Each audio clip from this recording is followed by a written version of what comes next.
যে আমি দুই চারটা কথা বলার মতো সুযোগ উনি আমাকে দিয়েছে। ধন্যবাদ আনন্দ তাজুল ইসলামকে।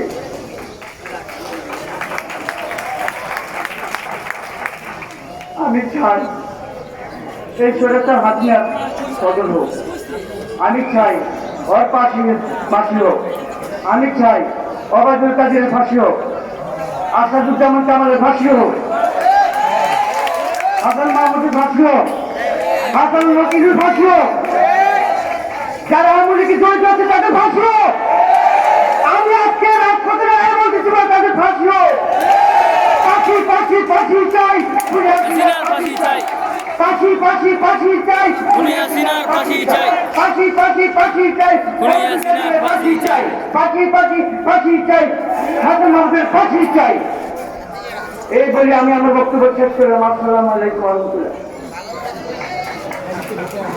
সম্মানীয় বন্ধুগণ, শহীদ রাষ্ট্রপতি জিয়াউর রহমান শরীফ, আমি একজন। আমাকে আপনারা অনেক লোকে দেখছেন।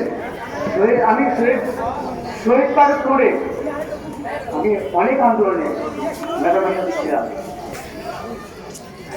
আমি ওনার একটা মিটিং দিয়েছিলাম। আজকে আমার বয়স হয়ে গেছে, তাই আমি রাজপথ থেকে চলে গেছি। কিন্তু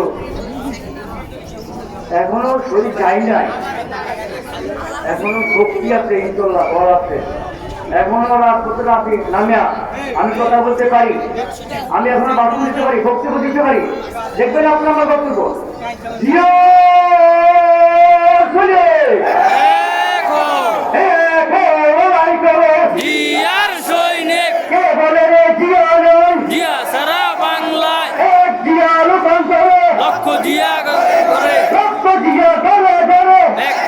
লোকান্তরে